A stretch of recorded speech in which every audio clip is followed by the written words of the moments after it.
atras kayo dito konti. Guys, dito sa grupo to. May I request the congregation to please rise as we witness the grand entrance of the bride.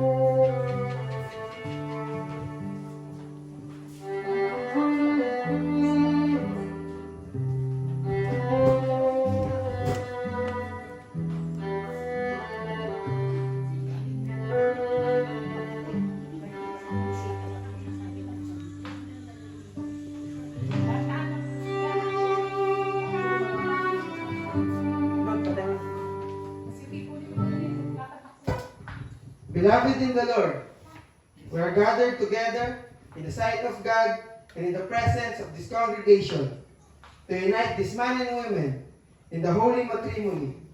Marriage was first instituted by God in the Garden of Eden when He said that it was not good for a man to be alone.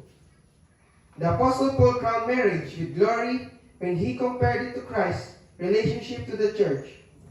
Marriage is honorable and blessed as long as the vows are faithfully kept. Because of this, it should be therefore entered into thoughtfully, advisedly, reverently, prayerfully, and discreetly with love, in the spirit of purity and the fear of God. Marriage is a solemn occasion. Therefore, shall a man leave his father and mother and cleave unto his wife, and the two shall become one flesh. Therefore, if any here who may have any legal impediment to stop this marriage of these two, speak now or forever be silent. Who giveth this woman to be married to this man? My wife and I.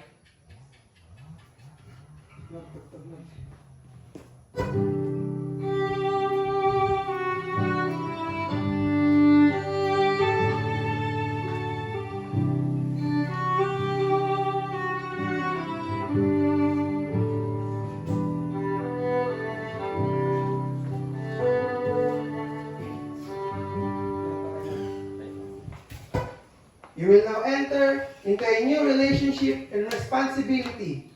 You will give your vow of loyalty and undying love. From henceforth, you will become one flesh. The weight of your love will abound if you remain faithful to each other, and both of you to the Lord, whose presence you pledge your truth. By entering into His presence, you recognize that this vow is not only lawful, but a vow that is settled in heaven. Therefore, if there is any impediment that you should not be married, you may manifest it now, because anybody who is joined in marriage that is not in accordance with the Word of God, that marriage is illegal. May I request the groom to kindly repeat after me? I, Gilbert Capo, wholeheartedly confess wholeheartedly confess that I do not that I do not know know of any of any impediment, impediment so that I so that I, state your name, Gilbert Capo, will not be will not be lawfully lawfully married to. married to Risma Parangge. I kindly repeat after me, the bride. I Rishma Parangge, wholeheartedly wholeheartedly confess confess that I do not know that I do not know of any of any impediment, impediment, so that I so that I, state your name, Rishma Parangge, will not be will not be lawfully lawfully married to. Gilbert Capo. Okay. In Ephesians, as I read, in Ephesians 5, verse 20 to 25, giving thanks always for all things unto God and the Father in the name of our Lord Jesus Christ, submitting yourself one another in the fear of God. Wives, submit yourself unto your own husband as unto the Lord. For the husband is the head of the wife, even as the Christ is the head of the church, and He is the Savior of the body. Therefore, as the church is subject unto Christ, so let the wives be their own husbands in everything. Husband, love your wives, even as Christ also loved the church, and gave Himself for it. Let us pray. Jesus' name, amen. If it's your desire to accept each other as husband and wife, please manifest it by uniting your hands. Brother Gilbert, do you accept Sis Rishma to be your lawful wedded wife? I do. Sister Rishma, do you accept Brother Gilbert to be your lawful wedded wife? I do. Would you now give your vow in love and loyalty to one another? May I request the groom to repeat after me? I state your name. I, Gilbert Capo, Take thee take thee, Resma Parangi, to be my lawful to be my lawful wedded wife, wedded wife, to love to love, and to cherish, to cherish, to comfort to comfort, and to keep, and to keep, taking you taking you for richer for richer or for poorer, or for poorer, for better for bitter or for worse, or for worse, in sickness in sickness and in health, and in health, to have you to alone have you alone till death till death do us part. do us part. The bride turn. I state your name. Rishma Parange, Take thee Gilbert Capo, to be my to be my lawful wedded wedded husband, husband, to love to love, and to cherish, to cherish, to comfort to comfort, and to keep, and to keep, taking you taking you for richer for richer or for poorer, or for poorer, for better for better or for worse, or for worse, in sickness in sickness and in health, and in health, to have you alone to have you alone till death till death do us part. do us part. What token of sincerity have you?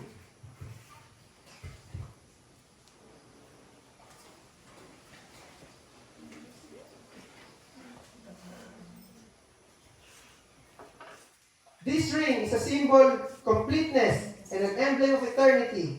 It is a metal that has been tested and proven true. It is a fitting emblem of your love for each other.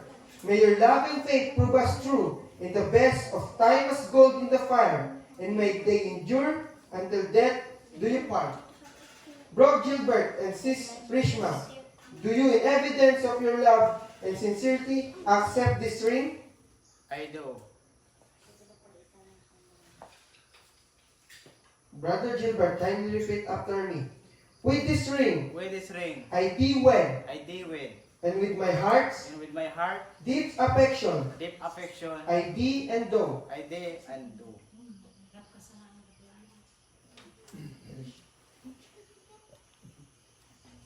With this ring, With this ring, I thee I thee wed, wed, and with my heart with my heart, deep affection, deep affection, I thee endo. and I thee endo.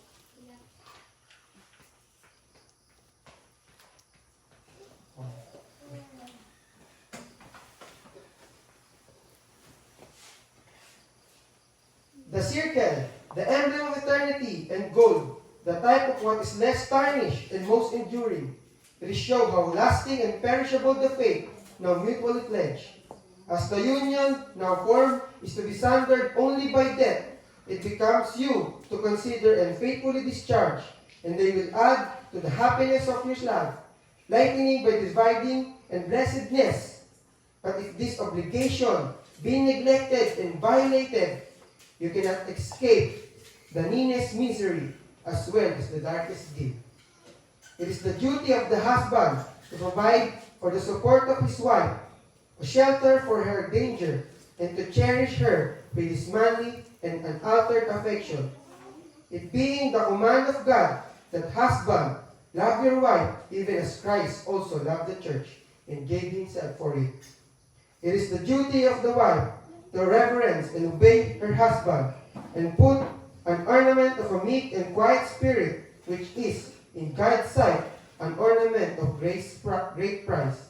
His word commands that wives be subjected unto her husband, even as the church is subjected to Christ.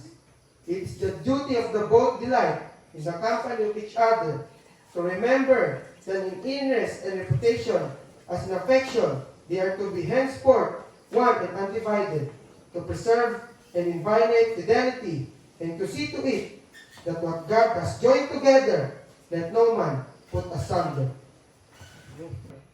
May I ask the veil to be put on the open, please?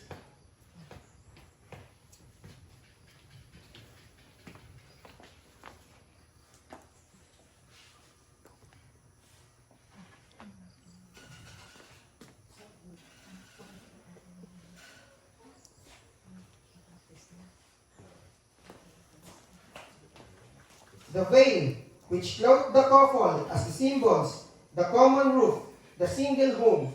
Brother Gilbert and Sister Rishma will build and share together. We remember the psalmist's words, unless the Lord builds the house, they labor in vain that builds it. The veil represents the protecting grace of God, which enabled Gilbert and Rishma to triumph over life's trial and great turmoil. May I ask the cord to be put on the couples, please?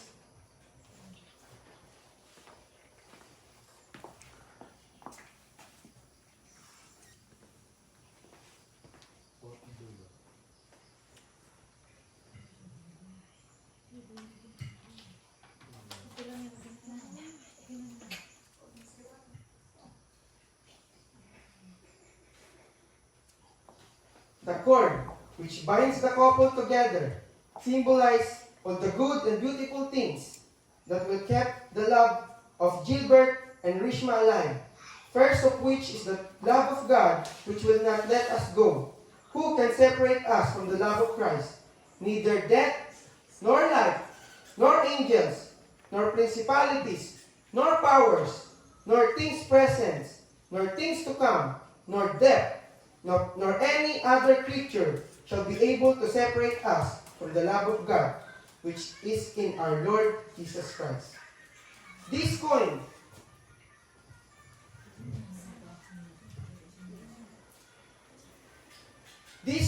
are token of God's blessing, given to sustain your welfare and well-being in married life, in accordance with your need. In receiving, bear in mind that wealth and material goods are as needful to your body, as of love and other spiritual blessing are to your soul. Only so your hands, as sign and pledge that such blessing will no longer be held as the two, but one. Above all, may you always show that whatever gifts you may have in this life, they are not yours, ultimately, but God's gift. Use them all. May God help you both to be a good steward of the things entrusted to you.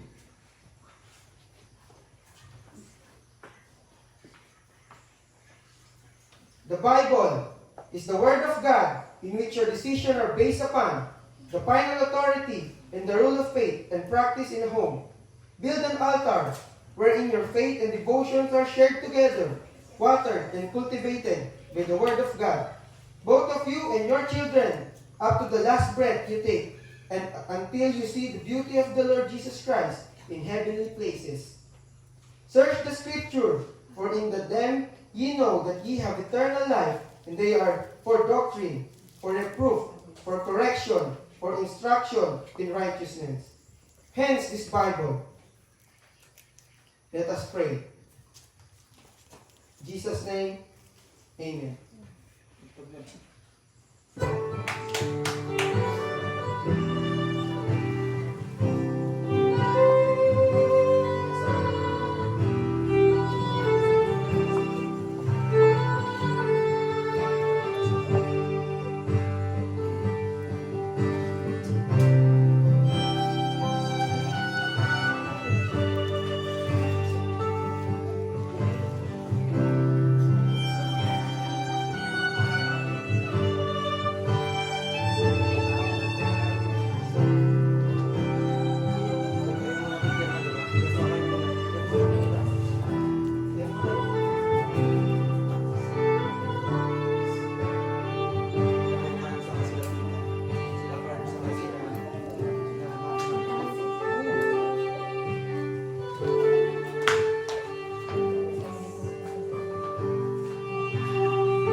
May I request the principal sponsor to stand to witness the signing.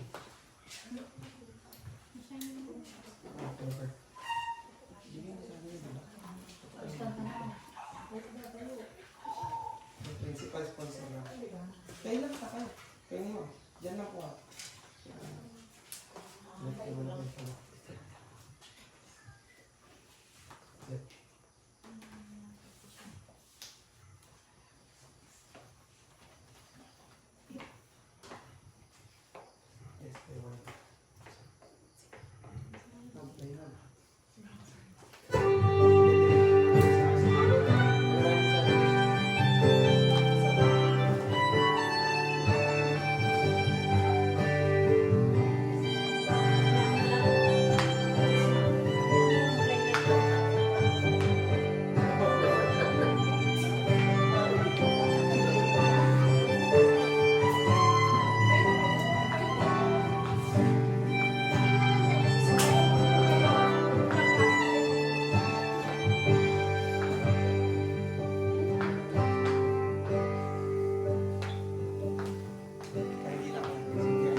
inasmuch as Gilbert and Rishma agreed to be united in holy matrimony in the sight of God and in the presence of rings and pledges of loyalty to each other, as the minister of the gospel of Jesus Christ, and by the authority vested upon me by the Republic of the Philippines, I now pronounce you man and wife in the name of the Father, and of the Son, and of the Holy Spirit. What therefore God has joined together, let no man put asunder. The Lord bless thee and keep thee. The Lord make his face to shine upon thee and give thee peace. May the grace of the Lord Jesus and the communion of the Holy Spirit be with you now and forever.